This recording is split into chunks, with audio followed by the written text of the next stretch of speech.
Welcome to the UDR Social Impact Series podcast.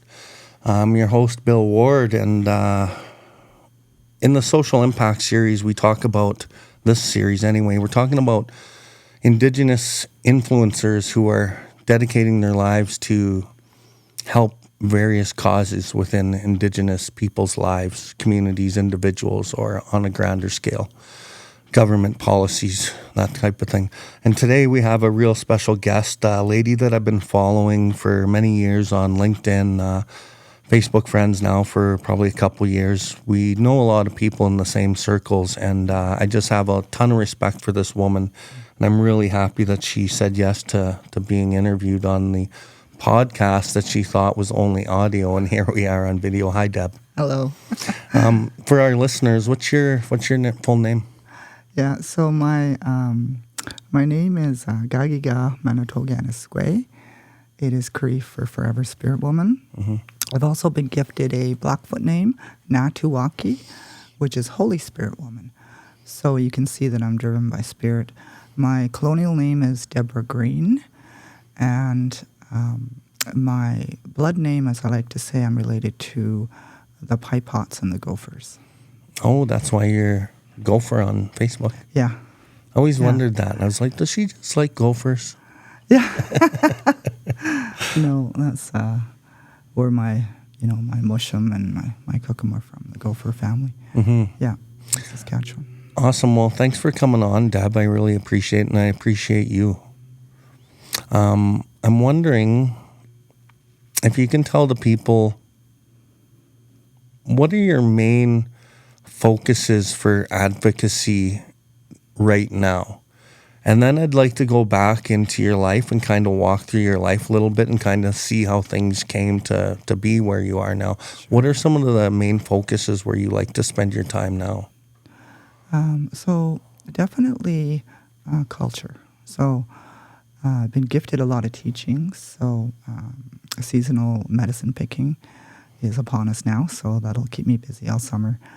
I also feel very connected to the drum, so the women's hand drum and the traditional songs. Mm-hmm. So that drives a big part of who I am. Missing and murdered, exploited Indigenous people is an area that I am I like to say fierce advocate in for our people, as well as reconciliation. So whether that's the September 30th, Orange Shirt Day, the TRC calls to, action. Mm-hmm. Anything that can bring our people back to who we were meant to be before the newcomers came to this mm-hmm. country. And you take the leadership role, and it's almost like you're just made for leadership. Would you kind of agree? So I've struggled with that a bit, actually, because, and we'll talk about my history in a bit here, but leadership is a word that we didn't really have, right? Mm. So natural-born leadership in an Indigenous perspective is those that serve others, right? So you're a leader because you help so many people. So the more you help people and serve others is sort of, I guess, what that, English word leader would mean, right? So okay. Awesome. It's different, right, than the Western view of what a leader is. Yeah, and when I think back and, I apologize for my ignorance ahead of time, but when I try to think back on when our ancestors were in their, tribes and moving mm-hmm. around the land, the leaders were the people who acted in a good way to serve the rest of the group. Yeah. Right? And those guys were designated leaders by the group just because of their acts of service to the group, and that's kind of how it was. So it wasn't like thrust upon you like you're a leader.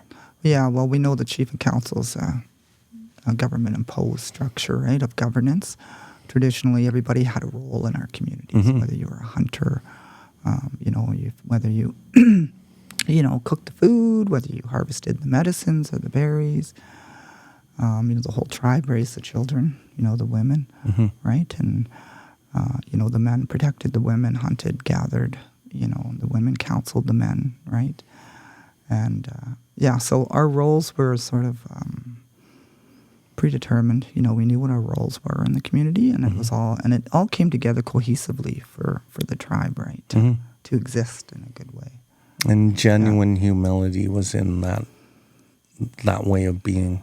Yeah, because we didn't have patriarchal, hierarchical structures, right? So there was no competition, there was no jealousy, no things like that, right? Yeah. And everyone knew their role. Yeah. Okay. So that's what, when I think of myself, and, my teachings come from my family. So I'm the youngest in my family, right? And my sister said to me once, Deb, when you have the gift of having a voice for others, you have an obligation to use your voice, right? Because then you're empowering others to find their voice and have their voices too, right? And you're passing on that knowledge to others. So I hold that very dear in my heart, and that's what I do, empower others. And I think that's exactly what I do. And for some reason, I also got a gift of orating and articulating and explaining things. And I didn't realize that I had people that looked up to me until I realized it. And there was a moment where I was like, do I take that responsibility and kind of bear it? That's many years ago. And I decided, yes, I'm going to.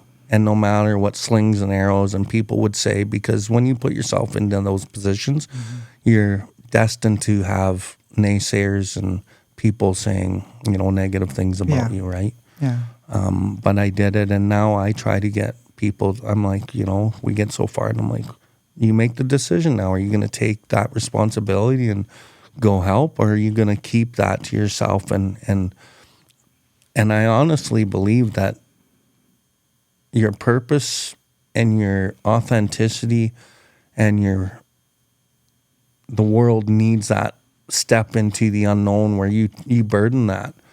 And so I try to help people take that responsibility in the best way possible, because there's a lot of fear in that, right?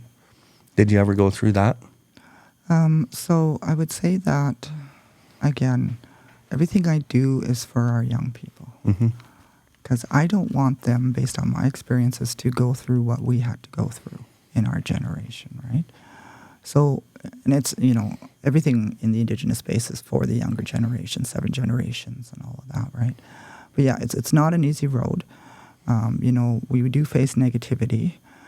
But again, another teaching I thought was when people speak badly of you, it's not about you, it's about what they see you doing and how they wish they could do the same, or they could have an impact in some way, right? So they're seeing perhaps maybe areas in themselves that they're lacking, but they don't know how to express that in a healthy way yet, right? So, and then no judgment either, right? It's just, life goes on and people are at where they're at, and we just move on. So I want to kind of flip back into your early life, and how did you grow up? How many brothers, sisters? Where did you live? What kind of things? What was life like back then? Yeah, you bet. Stop to cough, sorry. So I am the youngest of my mother's 15 born children. 9 of us lived to adulthood, but we didn't get to grow up together because of the colonial history. So residential schools and the 60s scoop. And so me and the second youngest sibling, his name is Harry or Harrison, we did get to grow up together. And so,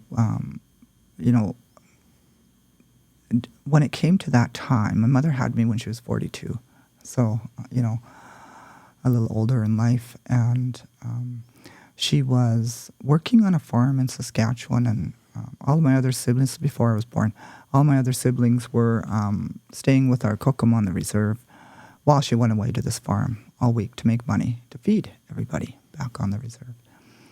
Again, there's that service, right? And at that time, this was, 50s, between the 50s and 60s,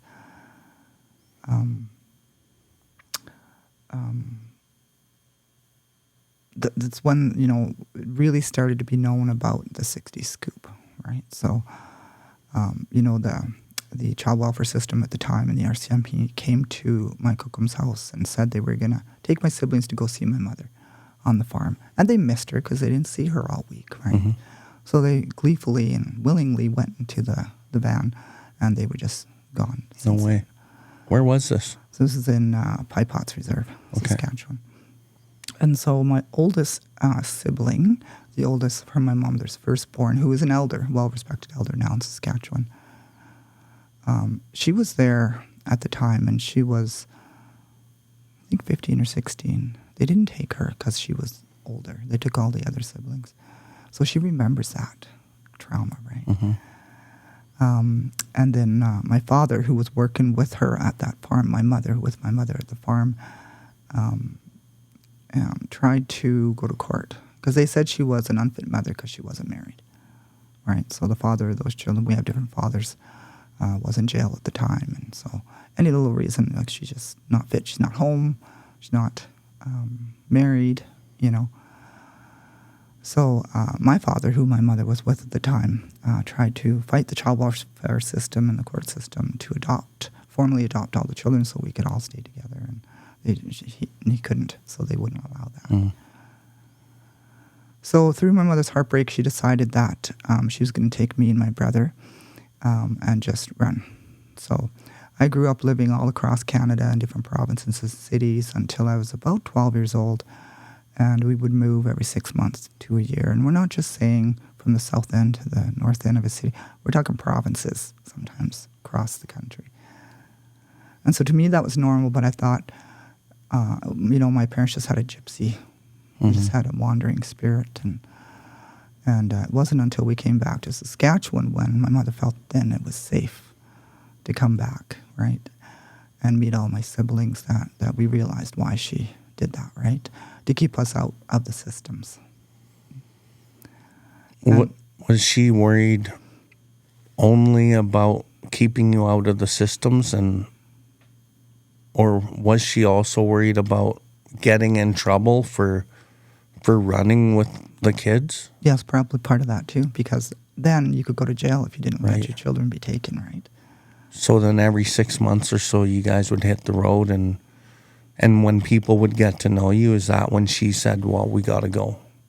I don't have a memory of the reasons why they Mm-hmm. discuss. I just remember moving a lot. Mm-hmm. New schools, new friends, you know. I do remember her saying, don't tell anybody that you're, Cree. Don't tell anybody that you're Indian. No way. Yeah. You're Spanish or whatever. Don't tell anybody. Hmm. So of course, that instilled in me a little bit of shame at a young age, right, about being an Indian, right? And then after we met my siblings and the rest of our family when I think it was about 12 years old, 11, 12 years old, and opened up a new world for me at that young age. Hmm. And then we started going to powwows and we started practicing the culture. And, my mother brought that right back into the family. And so, but I was able to act and talk white really good. I was really good at hiding, right? And so I still carry that with me today, that I'm able to sort of code switch is what they call it, if I need to, for an objective that I'm trying to do. So if I'm in a corporate board white room with, a bunch of white men in suits, I have to code switch a bit so that they will hear what I'm saying rather than be defensive. Mm-hmm. And that's sometimes how we have to choose to fight our battles in this modern world, right? So even though that's how I had to grow up, there's been a benefit to what I'm trying to do now, Mm-hmm. right? When you were moving around, making friends, you and Harrison, Mm-hmm.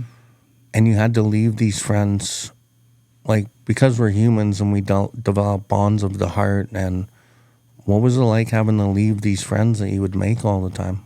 Well, surprisingly enough, I don't have a ton of memories from that time. My brother remembers way more than I do. Mm. I do remember being sad sometimes. I felt that the world consisted of just the four of us, that families were like us, just the four of us. Mm. I didn't know I had this whole other family, right? And, so, growing up into my adult life, I moved around a lot because that's what's normal, normal to me, right? And it wasn't until I really started to heal my own, intergenerational trauma and stuff, that I was able to settle down and stay somewhere. Yeah. So around 12, you're starting to get introduced to culture, powwows, things like that. And I'm kind of going back into those years. That was still new-ish because it had been banned for so long. Yeah. So what was it like kind of moving into like the ceremony life, culture life, powwow life? And do you have any recollection of what the ceremonialists were like? Were they still hiding it? Were they in fear of it? Or It wasn't broad in the open, for sure. No. Even then, right? No way. No. And, I remember being in a schoolyard and these white boys surrounding me and mocking powwow and look up in their mouth. And I realized then, too, that, I'm something they don't like. I don't want to be that, right? When a kid, you want to fit in, right? And so when we went to, like, the powwows, that I felt like I could really just breathe again and just, like, be who I am and be myself. Like, it felt like such a release, because when you try to hide something or pretend to be something you're not, it's really hard to sustain that, like, for a long term, right? And so it was almost like a release. Culture saves, it really does, but it really allowed me to be who I am, that spirit. Yeah. So you're just kind of sparking some memories for me. So I grew up in Calgary from Driftpile. My dad had, I think, 7 or 8 brothers and sisters. I can't remember exactly. And there's a symptom of our colonialization right there. I don't even know exactly how many uncles and aunts I have. And I only met them a few times when I was a kid. I know none of them on my father's side. He doesn't interact with any of his family. And, it's really sad, because now that I'm at the age I'm at and I've been on the path for about 10 years, I really wish that I would know, my background and my roots and what my grandma was like. I did meet her a few times, but, I don't know those things. And I feel like deprived, and I want to go search it out up at Driftpile a little bit. But, so. No, I can relate to you there, because it did separate families, right?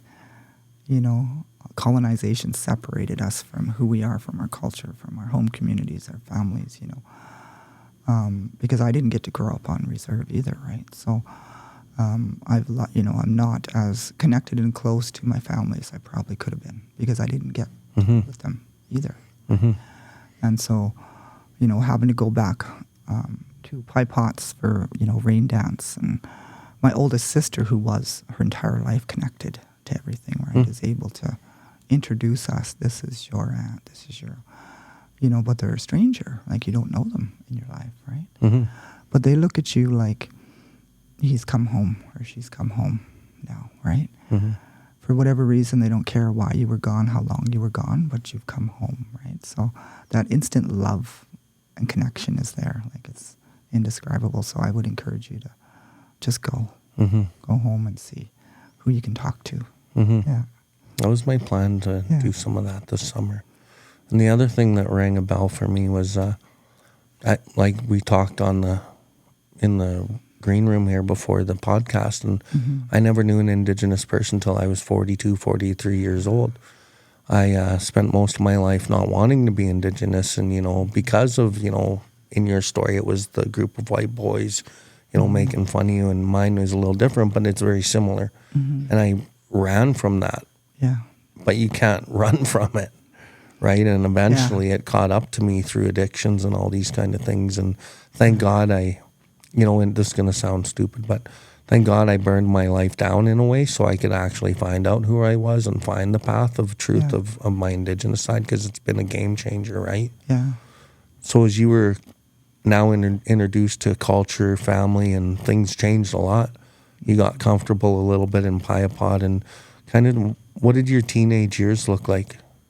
Yeah, so my teenage years were mostly lived in Edmonton, so junior and high school, and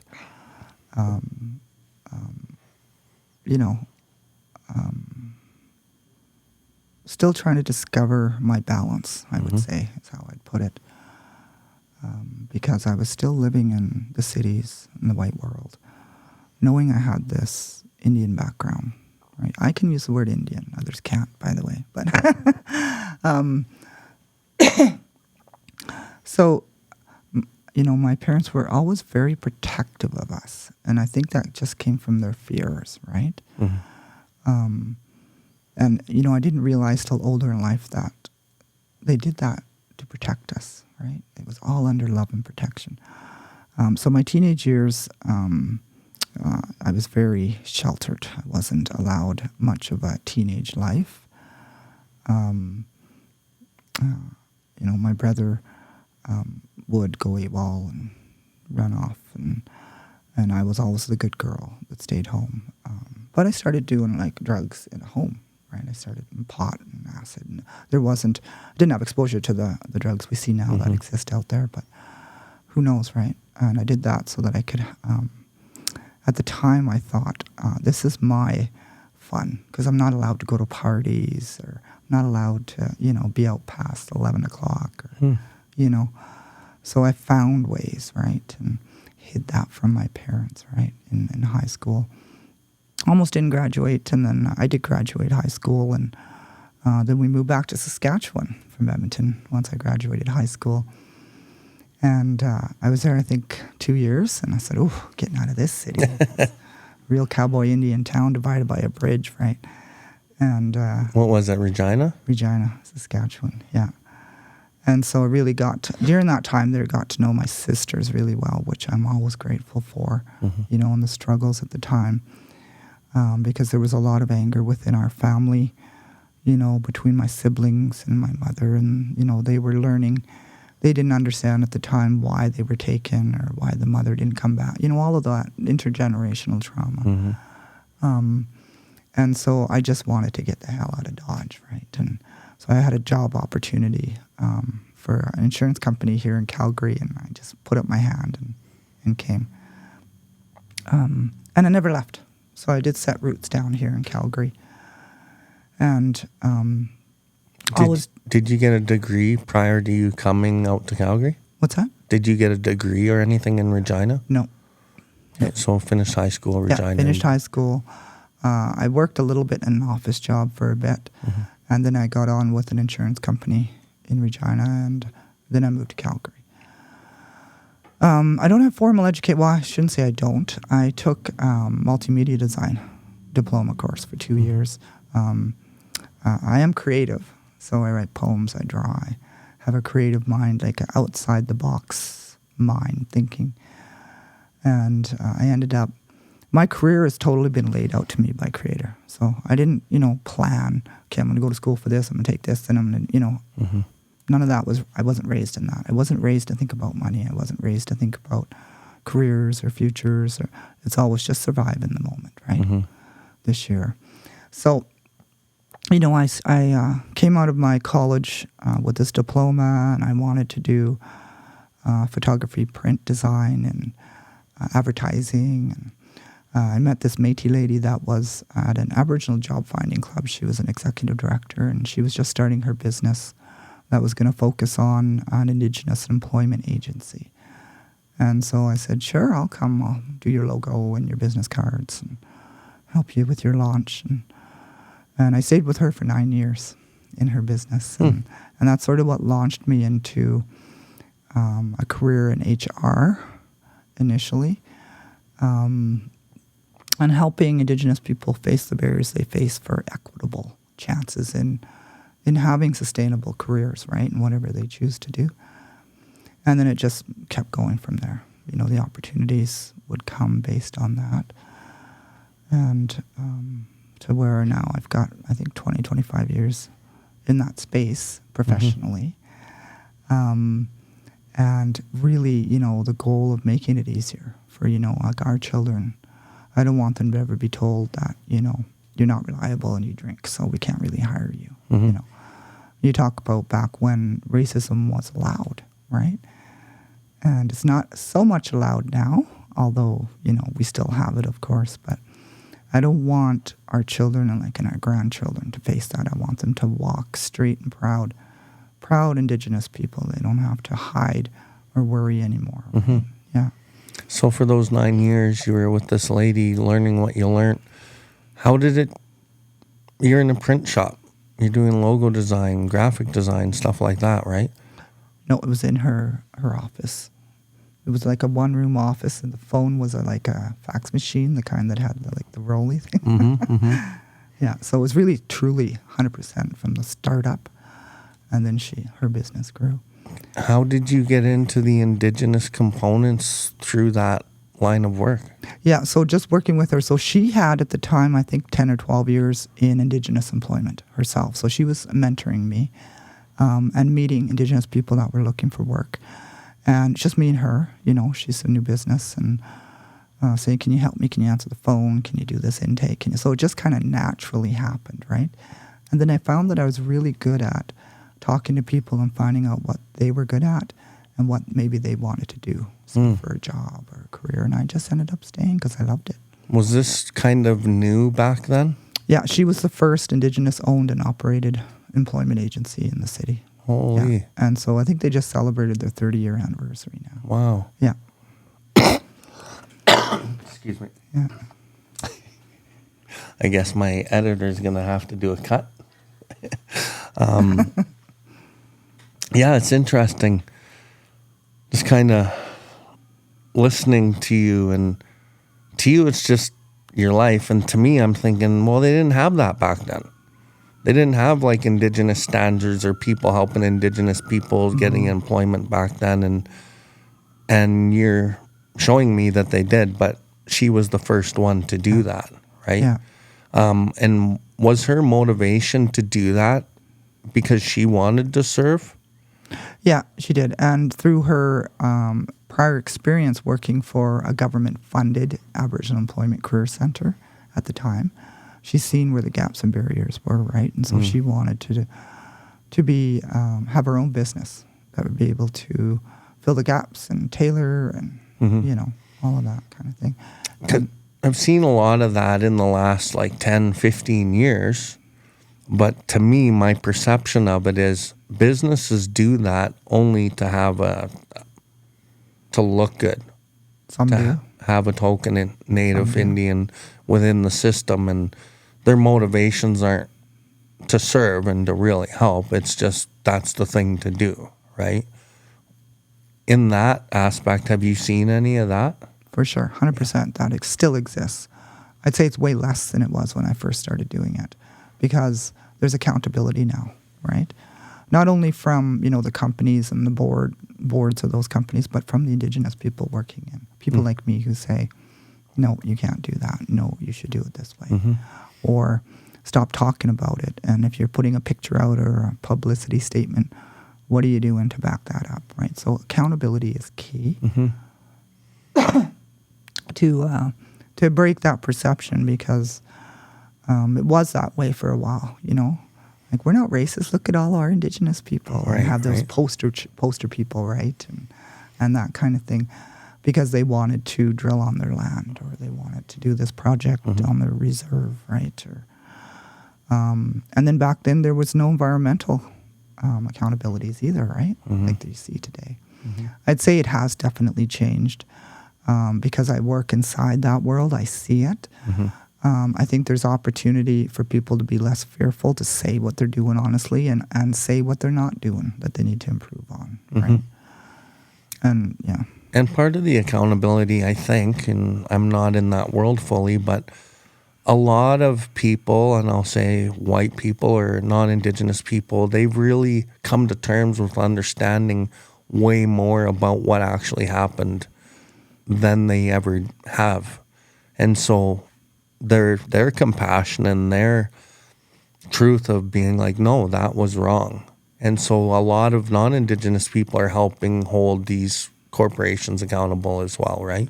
Yeah, reconciliation, right? That's the buzzword to use. But, just like we were hidden and denied being who we are for generations, you have this whole white population that were lied to as well, right?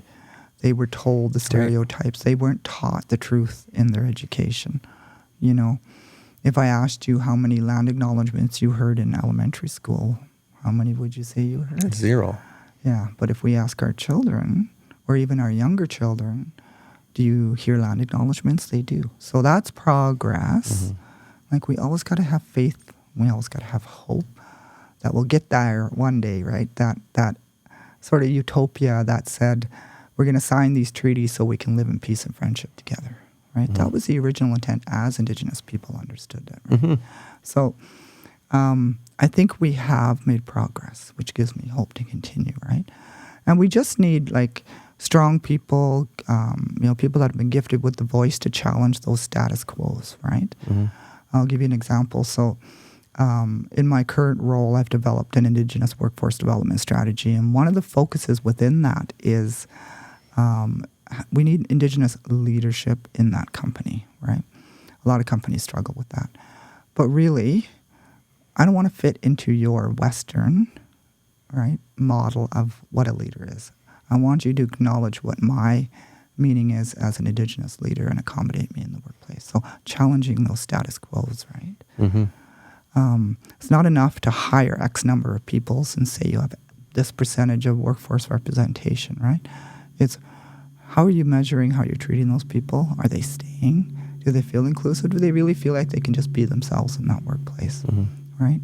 You hear diversity, equity, and inclusion. Bring your whole self to work. We want you to belong. Well, belong is colonization and assimilation, right? I don't want to belong to anything. I want to be who I am. So, in my world, it's challenging, the white world on their beliefs and their systems. And, your world, it's something else in the government, in the justice system, It's those systems that were built to deny us being who we are, right? The more we can challenge those systems and make change in those systems, that's when we're really going to start to see change, right? And that's one of your gifts, right? Walking in the two worlds, and one in your spiritual life and one in the world of the material, and doing that, would you call it code switching? Yeah, so sometimes I don't do it much anymore at all, but sometimes it's very subtle. So code switching is where you turn who you are off and try to fit in and be something you're not, right? So you probably did it as a child too, right? Just to fit in. In the white world, it's called code switching. It's a common term in diversity, equity, inclusion, like for all people of color and different races, that sometimes they find themselves having to pretend to be something they're not, right? Okay. And in the moment, switch who you are. So you're not code switching now. You're just being authentic, and you have enough wherewithal and intuition and knowledge to be able to work in these worlds and to be respected. Yeah, well, it's sometimes pausing to think how you're going to say something, though. Because for us, it's not just a job, it's a lived experience, right? We've lived these experiences, and we hold these experiences in our genetic DNA, our blood memory, right? And so it's about, instead of responding in the moment out of emotion, to say, you can't do that, I'm triggered, whatever. It's pause and say, okay, how will this person really listen? Because if they listen, then they might actually do something. Right. They might take action, right? So sometimes you have to be able to do that. And I love that. And I kind of call it power versus force. And the way that I try to teach people to interact and the way that I try to interact is power is like using vulnerability and loving principles, and force is reacting out of pride and fear. And really when it's like, if I throw my phone through the wall, the opposite and equal reaction of the wall having a hole in it, that's what happens when I throw the force. And so I can throw force with words, and I will get that same force in return, opposite and equal reaction. But in those moments of pride and fear, nothing really gets heard and nothing gets done. So even though they may be in fear or pride talking to me, I have to be responsible for how I'm responding. And I got to come in it in a kind, vulnerable, peaceful, civil way, because that's how it really, really hits them. Yeah. And standing in that truth. And then they might not even finish listening, but they actually listen. And it'll resonate with them later, because that power of love and kindness, it has power, right? It does, 100%, yeah. So, it really does. And we have this whole thing of, white fragility, right? And how Western culture or the European culture tends to think individually, right? So when you're trying to have these hard to have conversations, sometimes it's like, this is about me. And, I didn't do this, or I'm going to be on defense now because this is me. Mm-hmm. And so sometimes it's just a gentle, loving reminder to say, this isn't about you, right? This is about the history. This is about the systems that still exist here. So how can we change that together, Mm-hmm. right? So again, to you, affirming what you just said, that if you approach things in a humble, kind, and loving way, that's when you can make changes. Mm-hmm. Yeah. You had mentioned when we were sitting earlier that there was a moment in your life where one of your employers had said, we don't hire Indians. And can you describe that conversation again and tell our viewers like what type of fire that lit in you? Yeah, that was the moment I decided to dedicate my career to this, to what I do, because I was told, I was hired somewhere and they said, what would you like to do with your career in 5 to 10 years? Or where do you see yourself in 5 to 10 years in your career?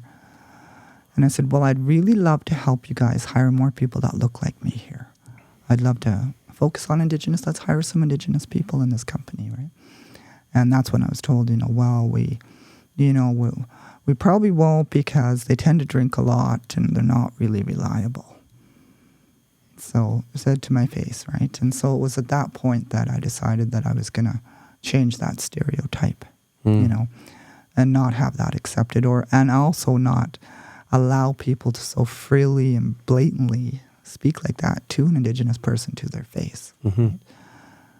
So, I'd like to say that from that moment on, I was fierce, and I did, it took a while for me to get there because I was still existing in that colonial white world, and that triggered that ancestral shame that came with not identifying as an Indian, right? Mm-hmm. My childhood, from the history, and I tried to wear the white shirts and the black corporate suits and pretended to like the opera and Holt Renfrew, all those white things that, rich white people like. And meanwhile, it wasn't my truth, Mm-hmm.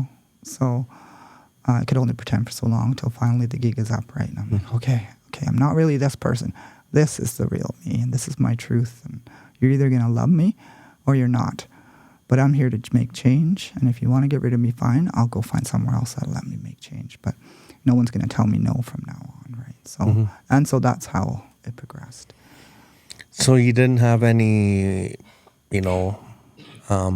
master's degree or degrees, and you just kind of cut your teeth through your experience and good guidance, good mentorship. Yeah. And you get to this place where you're now working in the energy sector for corporate, and you've learned how to develop the ways of communication that are effective all through the journey, revealing who you are, letting go of the pieces of the colonialism that weren't you, and then finding a place where you're standing in this truth. And now you're dealing with corporate leaders and bringing them ways of seeing things that they're not used to. Yeah. How did you do that? How did you bring the voice without the respect of education? Because a lot of those guys don't respect unless they're educated. But how did you do that in such like a remarkable way to where you are today? Mm-hmm. Well, I'd say that, any human being doesn't know what they don't know. Yeah. Right? So, the Western population in this country were lied to, like I mentioned. They weren't aware of all of these truths that, we experienced. So sometimes we have to give that benefit of the doubt that we don't know what we don't know. Mm-hmm. We may not have been raised in our culture. We don't know, right? So, but it's when we're educated and made aware that it matters, right? That we change. Because if we continue the same behaviors after we're aware, then it's not acceptable. Mm-hmm. So what I did in that company is I decided, well, I'm going to hire people. I'm just going to go out and I'm going to do it, and you're going to hire people. And we started there. And then once I had a few people in the company, I'm like, okay, I need some kinship circles within this big white corporate world. Let's start an Indigenous employee network. And let's decide what we're doing together as a community. So there's Wagitoan, which is that Cree natural law of kinship, right? Where everybody's equal in that circle. We make decisions together as a community. And so the network provided that place to call home within that world. And so then we started to share our truths, right? Truth can't be denied. And shared our truths more and more. People started to listen more and more in that company. Started to hire more people. Inviting them in to some of our cultural experiences, bringing a powwow to the lobby of that building downtown, right? Celebrating our dances and our traditions during Indigenous Awareness Week. And so we were doing that before. It was pretty common that you see a lot of companies doing that now, right? And so that, providing that education and awareness, bringing those residential school survivors into that company to speak to those senior leaders and say, this is what happened to me. Can you imagine if that was your child? So then it becomes real to them, and they're like, I can't believe. I had one leader tell me, I grew my entire adult life not knowing what was done. And he goes, and I hold so much shame, and he cried, and so that's sometimes what it takes, is that experiential, heartfelt learning, right, to make those changes. And then you have those people in positions of Western power that can impact the rest of the organization. And then as I progressed through my career, because of the way that I am able to speak and make change, I started to gain respect from the Western world as well, right? So now when I design strategies, people believe that it will work without questioning it, right? And they know that it's not going to be an easy road. We're going to bump heads. I'm going to challenge, those systems and those people in power, and I'm going to say if somebody's not doing enough. We're the most written and studied people in the whole world and across the globe, and the time is now for action, right? So we've got the roadmaps, the TRC calls to action. We've got the 231 calls to justice, right, for MMEIP. We just need the systems and the people to take action. We'll get back to the podcast in a second. The opinions expressed on this podcast are solely of the guest sharing or myself. We have no affiliation with any 12-step or recovery program. And if you do like our work, please consider visiting BILLWARDLIFE and supporting what we do. Now back to the podcast.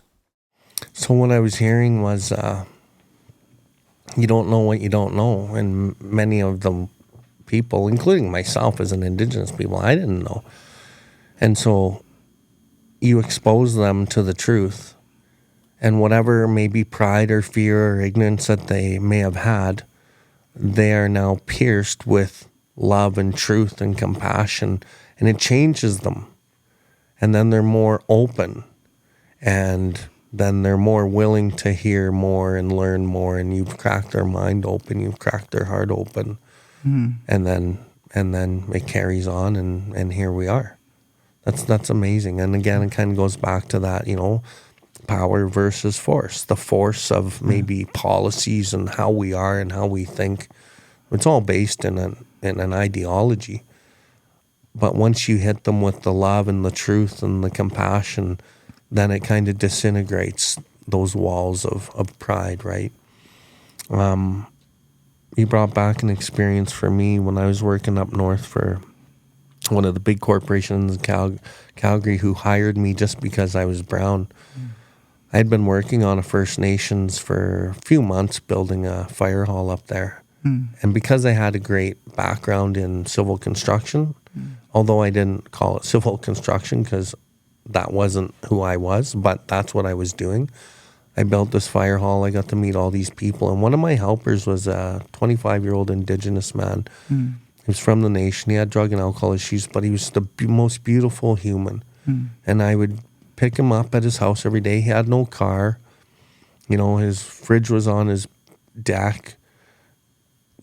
He didn't live in the best conditions, but he always showed up for work, and he was always reliable and loyal. And one day I remember sitting there with him, and mind you, in the back of all this, I have a drug addiction to crack cocaine. But I think I'm better than him because I grew up in this other world that promotes money and look at your future. And we're sitting there one day in my truck, and I'm like, what about your future, bro? What are you going to do with your future? What about 6 months down the road? What about a year? Blah, blah, blah, blah, blah. And he's like, Bill, in his deep native accent, he says, Bill, I don't think about that. I know that on Monday I'm going to pick raspberries with my 2-year-old daughter. And then on Sunday I'm going to go walk through a swamp with my 5-year-old boy, and we're going to find these eggs, and we're going to take them to my cookums, and she makes this food. He says, I just care about my family and doing these things. And then in that moment, like, it was just like a bolt of lightning hit me. I was like, who lives a better life here? Yeah. Who's more connected to what's important? And it changed my life. That moment changed my life. And then I started looking, and like, I got back to Slave Lake. I was on the computer and I'm looking up Indigenous genocide because I had no idea. And I started Googling all these things, and I started finding out, you know, why our people are the way they are, why I have these prejudices. And it just started chipping away my pride, my ego, my judgment. And I started like looking into the truth. Yeah. And it changed everything, and, you know, kind of, that was the beginning of it, although I wasn't quite healthy enough to really go that way. But it's amazing what can happen when you hear the truth, when you know the truth. And the government did a good job at kind of hiding the truth for so long. What do you think about it now and how they're handling it now? Like, you know, I'm in the program, 12-step program, and we have an amends process, which is a step 9. And I know from an individual basis, if you're not humbled properly through the previous steps, when you go to do a 9, it's still very selfish in nature, and it doesn't have the value that I think the spiritual value of what the program is wants it to have. It's still very selfish, and it's just words, and there's no real meaning behind it. And sometimes I see that with our government. I see that they've checked the boxes, they've done some things, and, you know, and I'm not saying that all the people behind the scenes in the government maybe are just checking the boxes because they need to be checked. But sometimes I don't feel like the amend is heartfelt. And I don't think the leader, I'm going to say Justin Trudeau, is heartfelt sorry for really the things that have done. And I know until, let's use Nelson Mandela. If that guy was our leader, he'd be heartfelt sorry for the wrongs that have happened, and he would do what it takes. And there would be a lot of pain in the change of the systems.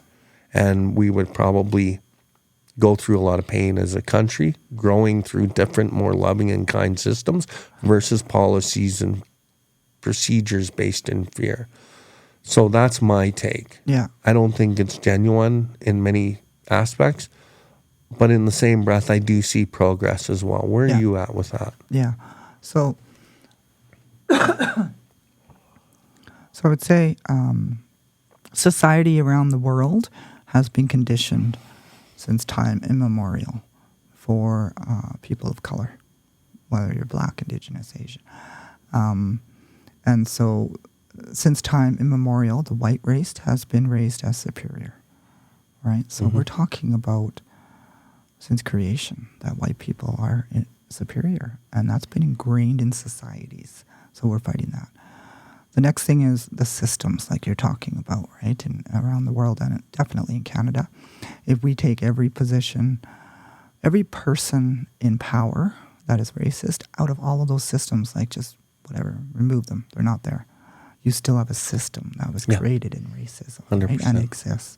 So, so I think I agree with you.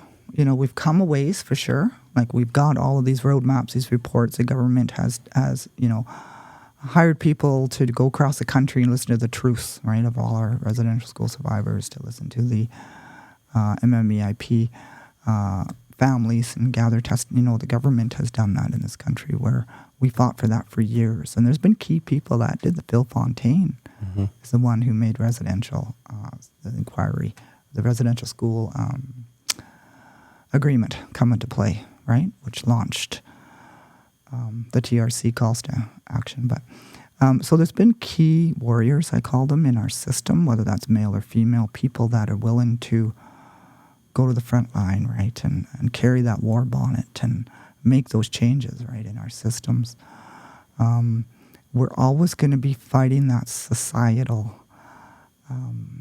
norm in this world, right?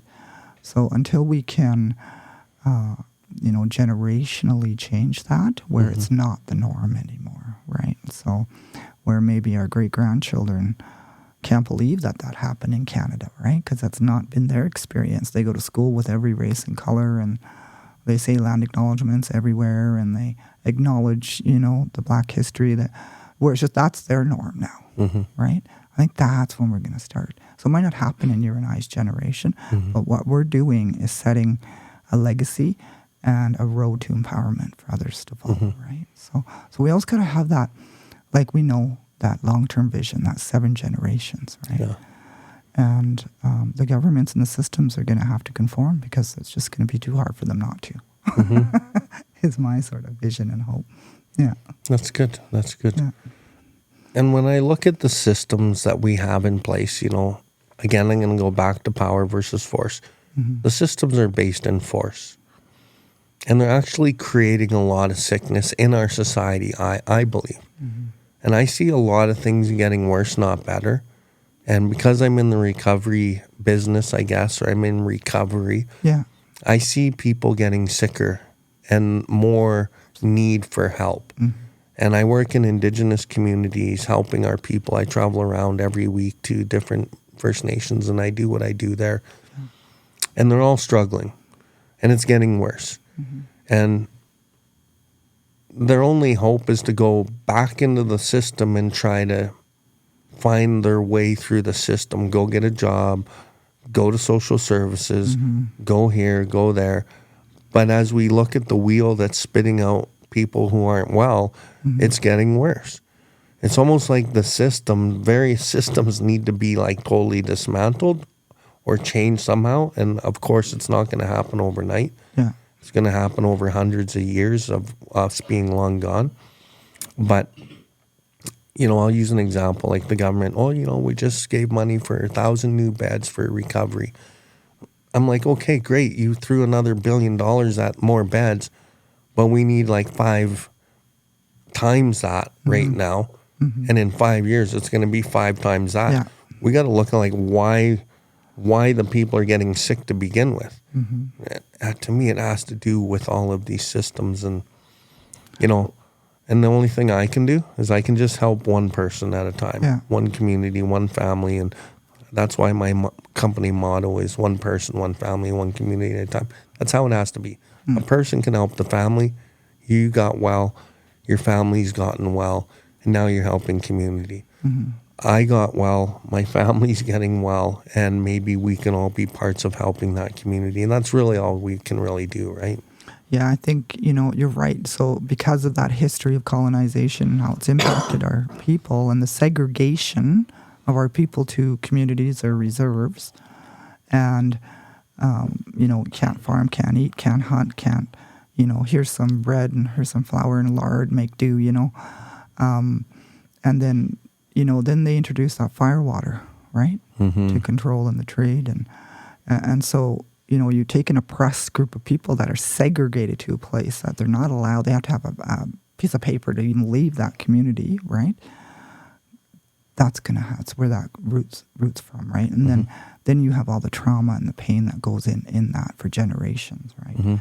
And then you think about today and you're like, yeah, so the government, same thing with MMEIP. We gave, we're giving all of the government, provincial run institutions, Indigenous organizations, X number of dollars across Canada for MMEIP. None of that goes to the families.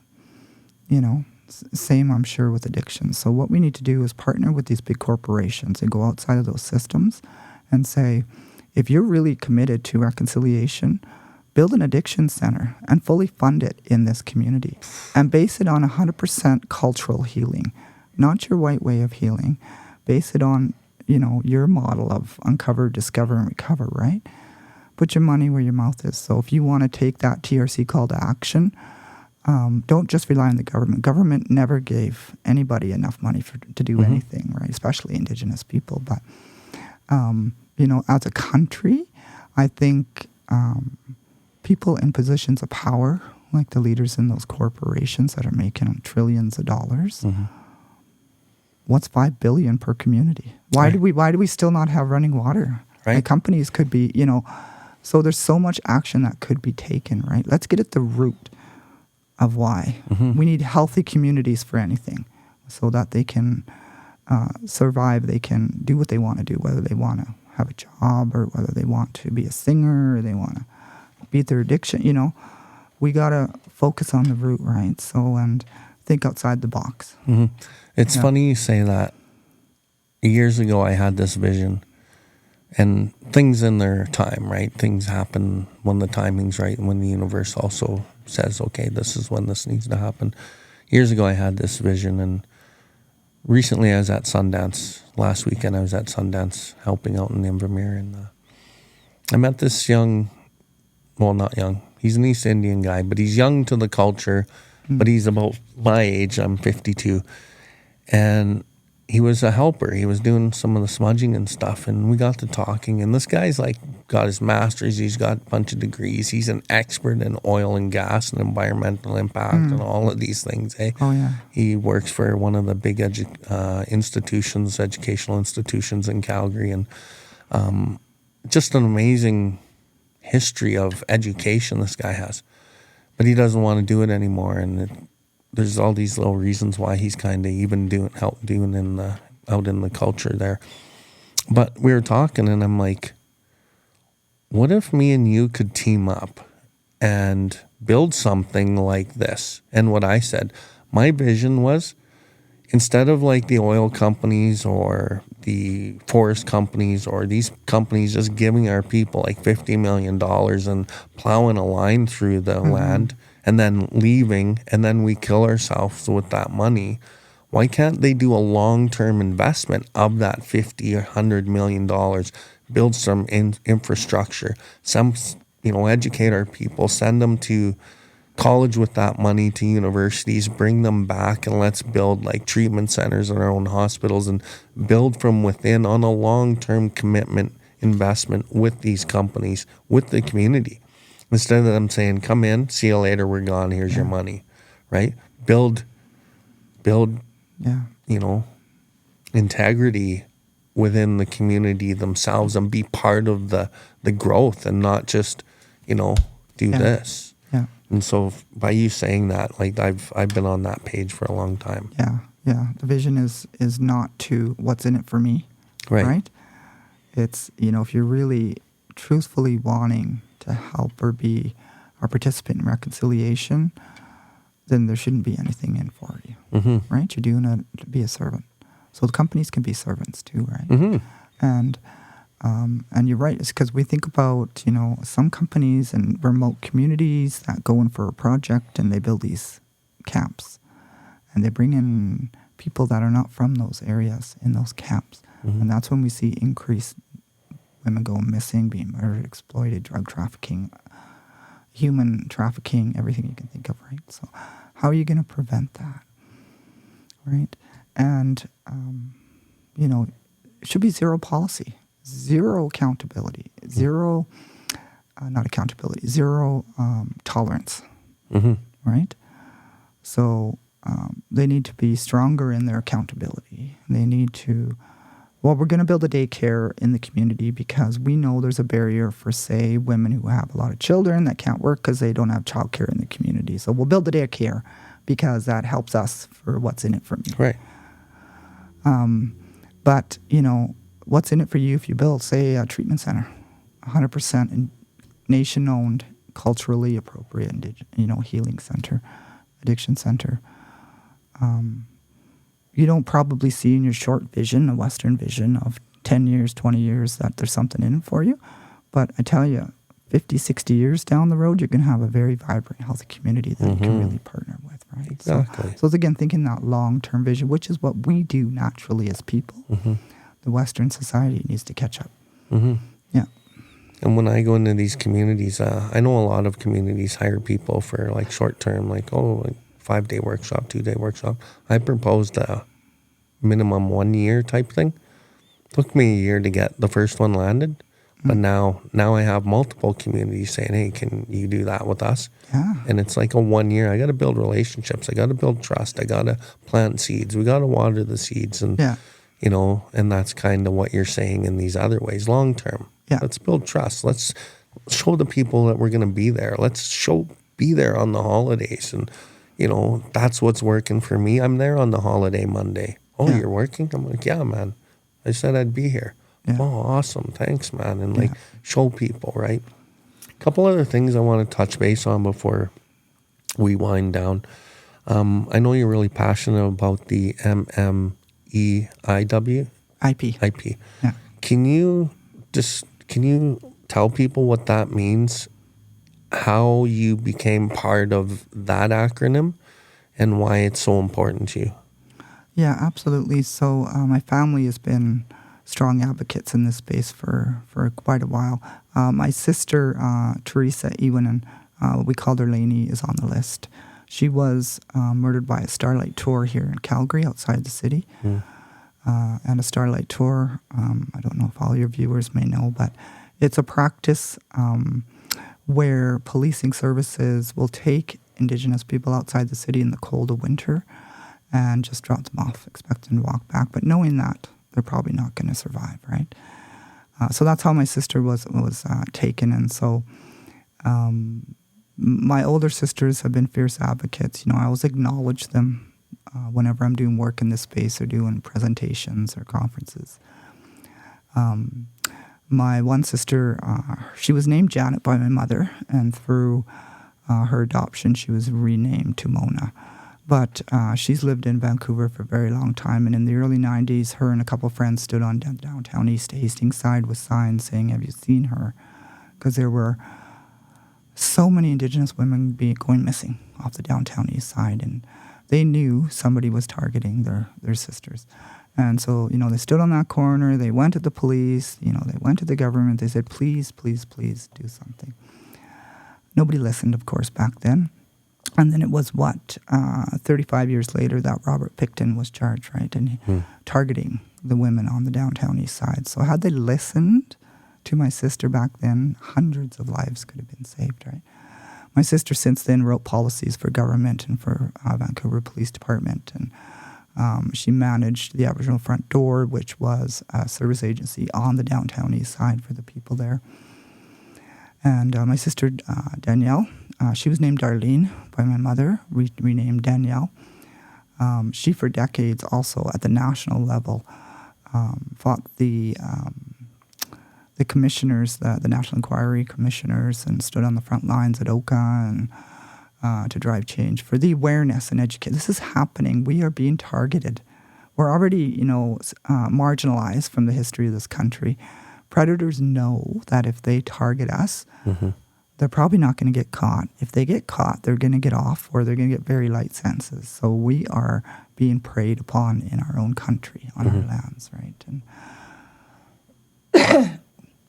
so, you know, it was through their inspiration and them being my heroes that I was able to sort of pick up the torch, if you will, and start doing the work myself. And being with families, you know, we have a saying in it, families first, you know. I'm sure it's the same in recovery. You have your fellowship, like your family, because you share those experiences, and making sure that we're heard, that this country realizes there's a genocide going on in Canada, right?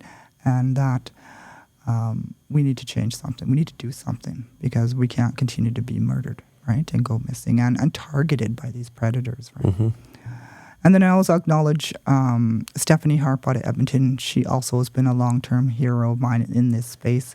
And she coined the term missing and murdered and exploited Indigenous people to be all-inclusive of all Indigenous people, because it's not only the women, it's the boys, the men, the two-spirit, all of us, and also the exploited phase. So that includes human trafficking, Indigenous people that are specifically targeted for personal gains or benefits or, you know, drug, whatever, you know. There's a large demographic of trafficked people in this country. 50% of them are Indigenous. In some provinces, as high as 80%. So you can see by those statistics that it's definitely, we're still being preyed upon, right, in all these areas. So So what I'm trying to do, again, what I can do during my lifetime here so that our daughters are safe, they don't have to worry, as much about being targeted, is change the systems and the government and the places that I occupy and that I can influence to say, this is happening. It's a reality. You probably don't know much about it. It's like when the first 215 children were found, right? The country cried and was enough. Now they forgot. Mm-hmm. We're 10,000 plus now, children in graves, right? So the truth, again, there's that truth that you can't deny the truth that's happened in this country, right? So my advocacy in that space is so that we stop being targeted, by predators, and that we're safe. We have a right to be safe on our own homelands, right? And the justice system needs to prosecute equally. Policing needs to treat our people fairly. There's a whole other topic we could talk about is the policing and why they were created in the country, right, to control the Indian problem. And that generational stigmatism is still in those systems as well, right? And we see that, people killing a farmer in Saskatchewan, right, Cotenbushi, point blank in the head and totally acquitted by an all-white jury. If we would switch that, make that, a white young man, which there was, they compared it to some cases in the province, would have got life if it was an Indigenous person that did that, right? So that inequality, right, is in those systems. And so when we talk about missing and murdered and exploited Indigenous people, it really is about making sure that we're safe and we're not killed anymore and preyed upon. Yeah. Yeah, it's a beautiful thing that you're doing with that. And it's so true. And, more exposure needs to be brought on that. I still hear people, complain or have prejudice against, movements like the MMIW or whatever. Like, can't you guys just, move on and, or residential schools or whatever. And, I still hear it. And it's ignorance, misunderstanding. But in the same breath, that's the way some people are going to be. And we can't worry about that. Wanted to touch base about the equity within the justice system in sentencing. I work in one of the penitentiaries in Alberta. I go there twice a week, and I meet a lot of these. I focus on the Indigenous men. I work with the cultural centers, spiritual advisor, recovery activists there. And I see a lot of these guys, and I'll ask them, what do you do? What did you do? And they'll tell me, and I'm like, you got 18 years for that? And like some of the sentences these guys get because they're Indigenous, it's outrageous as well, right? And the other thing about these men that I've met in there, many of them are products of the system. Most of them experience severe trauma. They've been in the social services, child welfare system for their whole lives. And they're just products of all of that stuff. And then we repunish them over and over and over. And, and at least the cultural center where we're part of, I know the people that work there, we care. And we see past what they've done. And many of them would try to do much better and change if they had the opportunity. But my opinion is jail doesn't give them real opportunity to change. And like our budget for the cultural center is $10,000 a year. It's nothing. I know, right? And I'm talking to my boss going, $10,000 a year? That's all we get? We can't even pay for speakers to come out and like speak and tell their story of maybe inspiration and hope recovery, or, for old inmate that's changed his life, or we can't bring elders or knowledge keepers in and pay their gas and mileage because there's no money. And in my opinion, I'm like, that's not by mistake, man. That's on purpose. And the cultural center is still managed by CSC anyway. We're still the puppet strings and it's of CSC. And so it doesn't really do a lot of real good in the big picture because we're still controlled. And the people that work in our cultural center, they're still employees of CSC, so they got to follow the rules. And if they don't follow the rules, they're worried about their jobs, right? I don't worry about my job. I know Creator's going to take me where He needs to take me. Yeah. So I don't worry about that kind of thing. But it's really unfortunate that these men in prison still don't have a chance. And so I like to work there and learn about these guys and see what I can do to help a little. You only have to look at the statistics, right? Like incarceration itself, across the country. I think it's 60% are Indigenous on a national scale. And if you look at Saskatchewan, it's like 92 or 93% female Indigenous in Saskatchewan. Wow. Right? That's high statistics. You can't tell me that all those people are absolutely guilty and deserve to be there. When you compare that to a non-Indigenous population, that's maybe, 20%, 25%. There's something not right, not equal in that, right? 100%. Yeah. And the last thing is, it's my belief, you touched on it earlier in our combo, the structure of chief and councils, being a hierarchy system, colonial system, not natural, wasn't how we were raised in our ancestry, but it is the way that it is. My experience, my opinion, is that many of our chief and councils are not healthy. We have a lot of the men and women who make up chief and council leadership who have been through residential school and, the blood memory genocides of the years and years before, and, being indoctrinated with the systems, the beliefs, the ideologies behind money and power and pride and, what's important. And we've lost focus sometimes on what's important. And that infiltrates from our leadership. And I try to convince the communities I work with to get the leadership, chief and councils, to let me speak with them so I can let them know what the deal is here with the spiritual malady, spiritual sickness within the people that I'm trying to serve. And I try to convince them that you need to do the work. Like, you need to get healthy as leaders, because whatever your inconsistencies or your unhealthy habits or your pain and trauma that you won't deal with, that kind of filters through the rest of the nation. And you got to get healthy. But I find a lot of our leadership, they're not wanting to get healthy. They're happy in the system that it is because they're benefiting much, and they're actually ruling in many cases from a place of power. Like, not power, God power, or creator power. I mean, like power, like pride power. Ego power. Power. Yeah. And it's not serving the people. Although there are some nations that are doing really good things, and we got some really good leadership. And I keep mentioning Tony Alexis from the Alexis Band. Like, that guy just blows my mind, right? What's your take on chief and councils, or do you have one? Yeah, so definitely the Indian Act created that system, right? Because, again, the newcomers came and saw us thriving in our own governance structures and said, well, that's not what we're used to. Who's the boss? There's nobody the boss? What do you mean? That doesn't make sense. No, you're going to do this. So here's your chief and council system. So that's how it came to be. And then, so, communities are existing with a governance system that's not natural for us, right?